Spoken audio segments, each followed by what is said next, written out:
Sunod dyan, speaking, Attorney Conte. Bakit si Bato ang next na arestuhin ng ICC? Ito, mga kababayan. Ito na. Tapos sasabihin nyo, magpresidente si Sara sa 2028. Bakit si Bato ang next arestuhin ng ICC? So ngayon, mga kababayan, ito po ang ating pag-uusapan. Alam mo, sa totoo lang, Bibi Baste, doon ka na lang sa mga channel na kung saan ka nabilong. Bakit? Di mo ba nahalata 4,000 kayong nanood dyan, tas ikaw lang yung bukod tanging nag-iisang bobong DDS? Diba? Ito, Baste, paano mo ipaliwanag yan? Do you think makakauwi? Do you think buhay pa yan after 2 months? 3 months? Patay!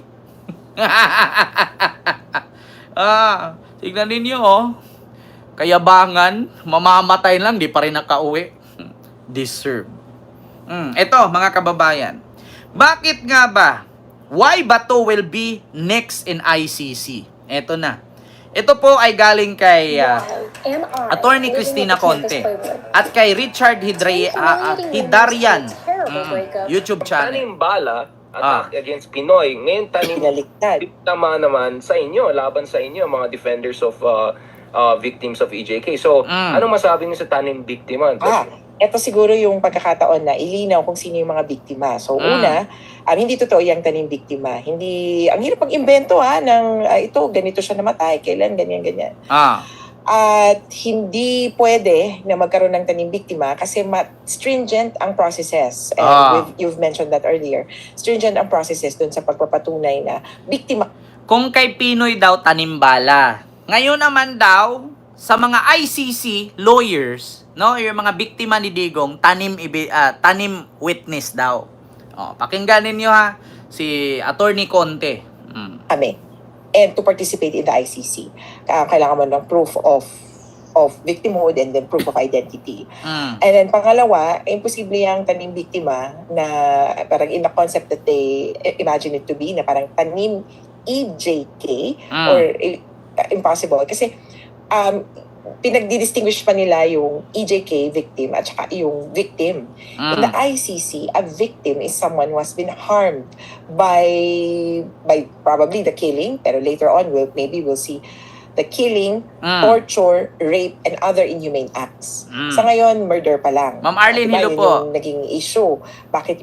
Ma'am Israel Astroga Obispo, maraming salamat po sa yung super chat. Oh my Kent, is that real photo of Digong or AI lang? Kahit sabihin natin, ma'am, AI, ganun na din talaga siya ngayon. Isang utot na lang mamamatay na deserve. Warrant of arrest Duterte, only murder, excluding torture and rape. Okay, sige, we're holding him accountable for murder. But the victims of that murder, of that or one killing, you have indirect victims. Yung asawa na namatayan, biktima. Yung mga anak na nawalan ng breadwinner na magpapaaral, Biktima yun. Biktima. At lahat ng kabahay nila na nandoon nung nangyari yung insidente, posibleng maging biktima dahil dun sa psychological harm na created. Kaya yung iba dyan, yung isang argument kaya, bakit? Sino mga victims? Paano sila magte-testify? Paano sila magre-register? Sa ICC. Kasi akala nila yung biktima, yung patay. Kaya kami parang, ang hirap mag-explain sa akin. Diba? Yan, alam mo, Attorney Cristina Conte, mahirap talaga mag-explain sa mga bubong DDS. Ang sabi kasi ng mga DDS, ang biktima daw ay yung patay. Biktima daw ng EJK, yung namatay. So yung pamilya pala ng namatayan, hindi pala biktima yon. Kaya tinawag nila na tanim witness, kasi bakit daw magwi-witness yung pamilya? Ba't hindi daw magwi-witness yung namatay? Kung hindi ba naman kayo bobo, paano magka-witness? Ipatay na nga. So malamang sa malamang, magwi-witness ngayon na pinatay yung anak nila, apo nila, pamangkin nila, siyempre yung nakakitang buhay. Tapos sasabihin nila ngayon, ang biktima dapat yung namatay . Hindi mo pwedeng tawaging biktima yung pamilya. So, paano nangyari biktima yung namatay? Tapos gawing witness yung namatay. Paano magsalita yung patay? Parang ano lang yan eh, parang ganun. Alam mo, minsan itong mga DDS, ito yung, halimbawa, pag nakinig ka sa radyo ng MOR, di ba, may kay DJ Chacha, at kay, sino yung kasama ni DJ Chacha sa MOR na, DJ Chacha, pakigreet po ako sa aking kaibigang natutulog. So, paano maririnig, itulog na yung kaibigan mo? Di ba? Ganyan ka bobo, itong mga DDS, Tid Filon and DJ Chacha, pakigreet ako sa akong friend na natutulog. Paano ka marinig? Itulog na yung friend mo. Di ba? Tapos hindi daw pwede sabihing biktima yung pamilya ng namatayan, ang biktima daw yung pinatay. Kung meron mang witness, yung patay. Paano mag-witness yung patay? Eh di wala na. Tapos na ang kaso, tapos na ang issue, kung patay lang din palang mag-witness. Di ba? Ito namang makinig at gusto lang na kunin yung mga tidbits, yung either maling nasabi mo or i-skew yung nasabi, biktima daw. Hi. Kaya yung particular dun sa kaso na sinasabi niya, si Aling Sheila, I'm going to put this back out. Si Aling Sheila, biktima ng aresto yung mga anak niya nung panahon ni Duterte. Might not have been killed during the time of Duterte, yung isang anak niya. Yung nasa picture, ganyan. Pero grabe yung pambubuli nila. Pero it turns out, was also a victim of one of the vigilante killing, panahon ni Marcos. Kaya sabi namin, all the more, Duterte panagutin, Marcos singilin. It's always two-pronged. Hindi naman kami namimili. Hindi naman nawala yung EJK. We had Carlos of Human Rights Watch on this show and he said, wait, like we're talking as if this is past. This is still happening. Yeah. And kaya lagi namin sinasabi yun, magkabilang panig yan. When you say Duterte panagutin, Marcos singilin. Kasi sino magpapanagot kay Duterte? And later on, sabi nila, pwede bang dalhin si Marcos sa ICC? O kayo talaga ayaw nyo dalhin siya sa ICC? If he commits something as grave as this, then... Ngayon daw, bakit daw kung si Digong dinala sa ICC kasi nakapatay, bakit hindi daw dalhin si Marcos sa ICC? Meron naman daw silang biktima sa martial law. Ang tanong, ang kasalanan ng ama, hindi po pwedeng manahin ng anak. So, hindi naman po si Marcos Jr. ang gumawa ng martial law noon na maraming namamatay, maraming na rape, maraming nabugbog. Di ba? So, ang kasalanan ni Marcos Sr. sa kanya lang yon. Wala naman kinalaman si Marcos Jr. dyan. Parang ganito lang yan eh. Halimbawa, mamatay si Digong, malaking utang iniwan. So, ibig sabihin ba ang makukulong si Sara? Tanong ko lang sa inyo mga DDS, kung sakali ba na mamatay si Digong tapos malaking utang na iniwan si Digong sa kanyang mga kaibigan, so ang ikukulong ba nila si Sara? Ganun ba? Si Sara na ba ang makukulong? Kasi malaki ang utang ni Digong na iniwan niya sa mga kaibigan niya, mga inutangan niya, hiniraman niya. Ganun ba? Ganun ba ang batas, mga DDS? Kung ganyan lang ang isipin natin, mga kababayan, lahat ng Pilipino, maganda litsi-litsi ang ating bansa. Halimbawa, si Marcos Sr. nangutang. Iniwan niyang utang 10 trillion. So, si Marcos Jr. pala ang magbayad? Kasi inutang ni Marcos Sr. yon? Ganun ba? Kung ganyan ang isip natin lahat, mga kababayan, litsing-litsin ang ating bansa. Yung utak natin nasa labas, yung balat nasa loob. Parang linta lang, pagbaliktarin mo, linta pa rin. Di ba? Ganun ang sakit ng mga DDS. Bakit si Digong pina-ICC ninyo? Bakit hindi nyo sinabay si Marcos Jr.? Yung tatay niya noon, marami din namang biktima at maraming namatay. Kasalanan ni Senior yon. Ba't yung idadamay si Junior? So ibig sabihin pala, pag namatay si Digong ngayon, si Sara ang isunod doon. Bakit? Kasi anak siya ni Digong eh. Ganun ba, mga DDS? Can take him to whichever court. But of course, ang hirap nung bawat kibot na lang, magkakasuhan tayo. Kailangan maging strategic tayo. Kaya yung sabi nga sa amin sa human rights litigation, ang uso ay strategic litigation. Yung you choose your battle, kumbaga. Choose the cases which would really benefit a lot. And for the Marcoses, during their era, ang naging tono yung mga civil cases. And then, si Attorney Carranza, si Attorney Ruben, helped in the PCGG, in the recovery of assets. Mas sabihin na natin medyo nauna yung civil aspect, yung pag-recover ng pera, pag-compensate dun sa mga victims. Which I think, moving forward, dito sa kaso ni Duterte, we're doing... Wait lang nga mga kababayan, may ads. Download sleep. I-continue natin better. mga kababayan ha. Really, the product is and probably soon kay Bato because I'm still not convinced with the explanations from the government. Although I'm happy that Secretary Remulla at least admitted talaga nagkaroon ng failure of the justice system in a comprehensive sabotage way, including nagulat ako doon, ha? Parang, but, yeah. wow! But, thanks to Amy, my kabayan from here. Ay, ganun.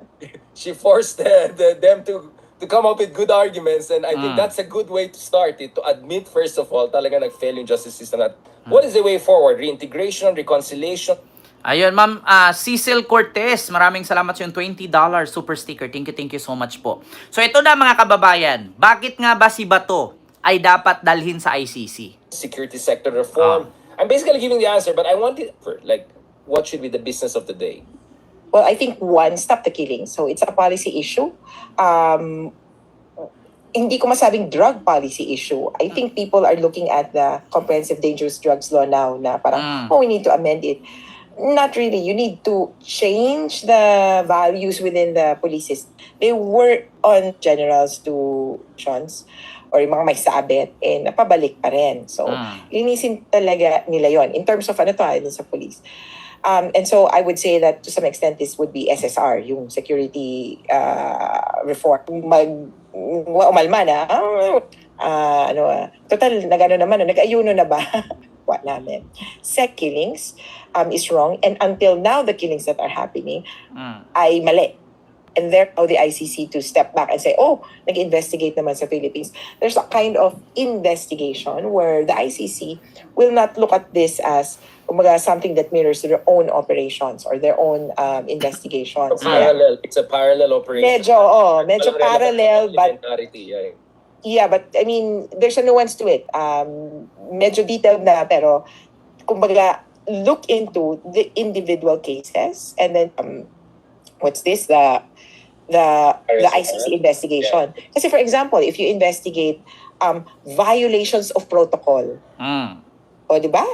Hindi naman police si Duterte and did not violate protocol. So maybe that would affect thousands of officers and all. I know, kaya yun yung problem sa number one, yung policy and reforms talaga na kailangan baguhin. Sabi nga namin, ang mga police ba, hindi lang nila alam yung human rights or ayaw lang nilang tingnan or pansinin yung human rights. Ayan na, mga kababayan.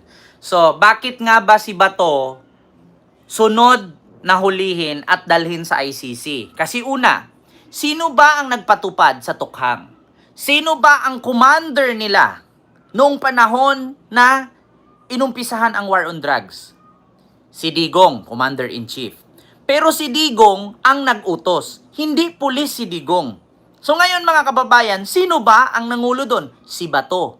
So, kaya nga, kung si Digong nakulong na nag-utos lang, imposible na si Bato hindi kasaling makulong, siya mismo ang gumawa.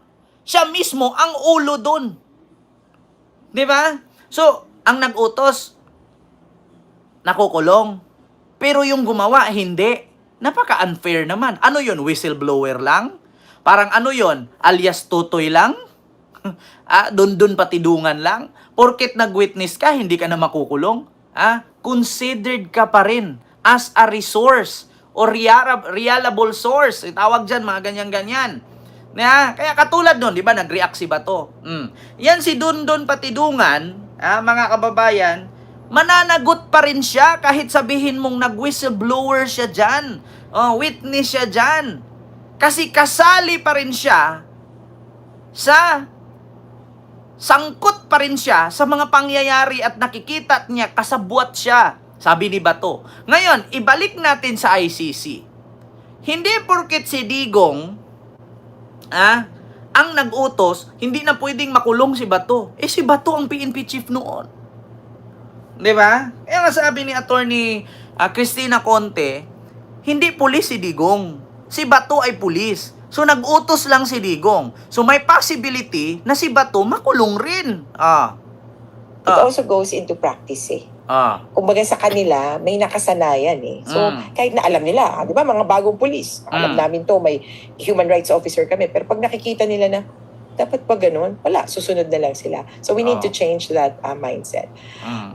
Yung prosecution, it should come as part of parang a comprehensive analysis of bakit may mali. And there's also another aspect that I want, kumbaga, this government to focus on, parang bakit ba may drugs? Yun muna, bakit may drugs? And sino gumagamit ng drugs? We look at it always as a law and order problem. The pusher, say, pasa ng mga pare, ganun. Pero usually Just to spell that kailangan out. magising. Sorry, Christian. I want you to spell that out because, you know, isa sa mga kwento is that because some people have to work so hard, almost 20 hours a day, they take it because their job is so hard that it's like 5 caryat na kababayan are sometimes forced. I mean, or yung mga kailangan mag-drive ng 20 hours, 25 hours. In other countries, ang solution nila ay, okay, ang mas issue natin, baka ayaw naman nilang gumamit. So you don't like the Portuguese? Wait lang ha, mga kababayan, may ads. Kaya alam nyo na, mga kababayan, Easy 5-star. kung bakit si Bato ang sunod na dalhin sa ICC. Hindi porket si Digong, hindi porket si Digong ang mastermind. Katulad lang ngayon yan sa missing sa Bungero, mga kababayan. Na hindi porket mastermind si AA, ay hindi na pwedeng ikulong yung mga 15 pulis na nasa restrictive custody. Ang mga pulis naman ang gumagalaw, si AA nagdi-demand lang. So si AA, yung mastermind. Pero yung mga galamay niya, yun yung mga pulis EJK, yung mga pulis tukhang. So hindi po pwede na si AA lang, hindi mo ikulong yung mga gumalaw. Diba? Ganun yun. Diba? Pero magkaiba yung may iniwang utang si Marcos Sr., ang magbayad ay si Marcos Jr. Hindi pwedeng ganun. Hindi naman krimen yun eh. Kaya sa totoo lang mga kababayan, ito lang ang aking masasabi. Antayin nyo na lang. Diba? Diyos sa'yo, Marimar. Hindi yun mag-work, or hindi yun yung kailangan natin sa ngayon. Sa parang may program na cards. So, ganun. Yes, to sports, no to drugs. Yes. Sabihin na natin. Pero yung sa kanila, hindi yung Ellie shabu, Star, mas yung maraming sa kanila salamat po. yata yung Thank you ecstasy so much po. and kush. Bake. So may ganun, isa sa mga drug lords, I don't know what he's doing or what. Tapos mo sabihin sa akin, safe ako sa drugs, no to drugs, yung pala. Yung disiplina, yung distribution, like, We need to understand and we need to nagpapalakad or nagpapatakbo. So baka mahagip din yun dun sa discussion. Kaya magandang we do that in the long run, in the long term. And ako nga, depoliticize this kind of activity.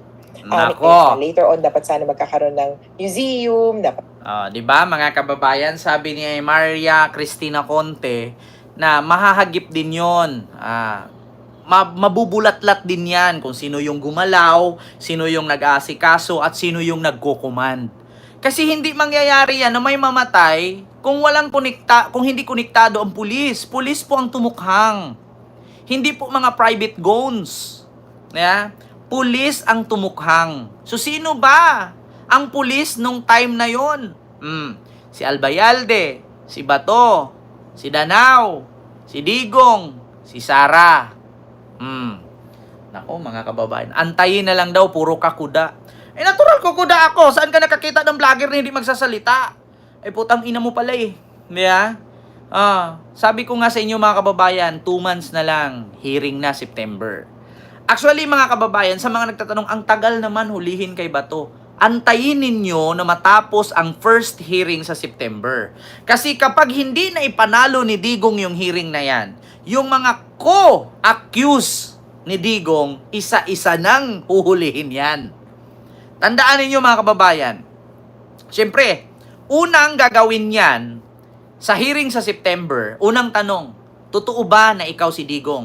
I am Rodrigo Roa Duterte. Yes, siya nga, napatunayan. Totoo ba na nag-utos ka? Correct. Very correct. Yes. Pumatay ako, 6 or 7. Ako ang nag-utos dyan. Either legal or illegal, akin yan. Pangatlo, Sino-sino ba ang inutusan mo? Yan si Bato. Miyembro ng death squad yan. Yan yung sunod-sunod eh. Sabi ni Inday, kung ako, patayin nyo yan. Pero pag si Inday, bakit buhay pa yan? Yan lahat mga sinasabi ni Digong, isa-isa yan. Sabi ko sa inyo mga kababayan, lahat ng sabihin ni Digong doon, yan yung sinasabing 16 hours of audio and radio, audio and recording video. 16 hours.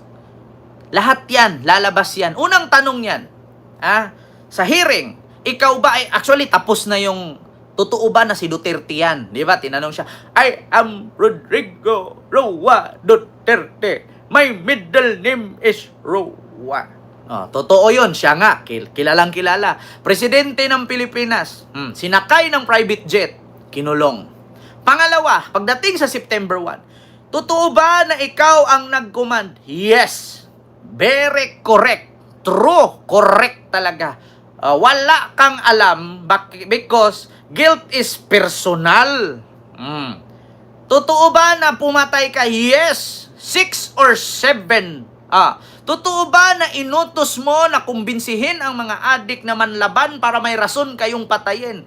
Yes. Either legal or illegal, akin yan. Di ba? Sinabi lahat ni Digong yan. Pangalawa, sino ang inutusan mo? Yan si Bato. Miyembro ng death squad yan.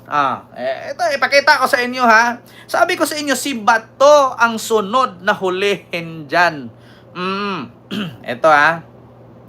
Mga kababayan, ay Diyos mio Marimar. Ito na. Bato, membro ng death squad. Alam nyo, sa totoo lang mga kababayan, hindi nyo may tanggi yan. Fix man, mamatay man ako. Hindi ako membro ng double death squad. Yung isang senador, yan ang nakaupo dyan, si Senator De La Rosa. Death squad rin yan. Ano? Fix man, mamatay man ako. Hindi ako membro ng double death squad. Yung isang senador, yan ang nakaupo dyan, si Senator De La Rosa. Death squad rin yan. Tapos sasabihin ninyo, hindi si Bato kasali. Yan ang tunay. Lahat ng sinasabi ni Digong dyan. Ito pa, mga kababayan. Ito pa. Ay, nako. Ito hindi nyo may tanggi to, mga kababayan. Sandamakmak ang mga inamin ni dating Pangulong Duterte sa pagdinig ng Quadcom. Inamin niyang may mga pinatay siya at meron daw talagang reward system sa drug war. Nagbabalik si Marian Enriquez. Diba, Tita Sa Sepsi? bibig mismo ni dating Pangulong Rodrigo Duterte nang galing, may mga pinatay siya noong mayor pa lang siya ng Davao City. Marami. Mga 6 or 7. In one drug den doon sa Davao City. 4 na Chinese. Pinatay ko talaga. Sabihin ninyo ngayon pagdating sa hearing sa September, hindi totoo yan. Lahat ng bibig kasi ni Digong dyan, kung ano man ang sinabi niya dun sa Senado o sa Kongreso, lahat yan ilalabas, ipapasa nila yan. Almost 16 hours audio and video footage ng mga sinabi ni Digong. Lahat yan lalabas doon. Itatanggi pa niya na hindi siya yan. So, ibig sabihin, magkaiba ang mukha niya ngayon kaysa sa nagsasalita siya sa Senado, sa Kongreso. Continue. Ang problema, may tinamaan na 2 Civilian. yung Nagluluto. Sinadya mo talang patpatayin. Sinadya ko talagang patayin. Putang ina. Yun lang, mga kababayan. Wala na ako ibang sabihin. Kasi actually, mga kababayan. So, yon. Sunod, mga kababayan. Eto na. Dito tayo kay Chabit at kay Atong Ang. Sabi ko sa inyo, mga kababayan, bahala na lang kayo mag-isip. Memorize ko yan. Sa tagal-tagal kong kinontent yan, araw-araw, halos hindi ko ma-memorize. Kahit pa mag-Circo Balintong, kahit makapikit ako din, alam ko yung mga sinasabi ni Digong eh. Sabi ko sa inyo, susunod-sunod na yan. Antayin ninyo, pagkatapos ng first trial ni Digong sa September, kapag hindi niya na ipanalo yan, lahat ng mga question doon, pag hindi niya na ipanalo, sunod-sunod nang arestuhin yan. Si Bato, si Bongo, si Albayalde, si Danao, si Sara, siyam na redacted. Ha? Ito ha, tandaan ninyo. 9. Ito bago natin anuhin. Ito, 9. Redacted. ICC. Warrant. Ito, bago natin i-shift dyan kay ano. Bakit? President Duterte has withdrawn. Sa usapin pa rin. Una, ang sinabi Hoy mga unggoy, wala akong pakialam sa inyo. Kulungin man ninyo ako, gawain ko. Everything, lahat gawain ko para sa bayan ko. Gawin nyo para sa bayan ko. Putang ina, yumaman ka. Yung bayan mo naghirap. Patunay, ba't ka yumaman? Pagkano bayad ninyo ngayon? Kalahating bilyon na.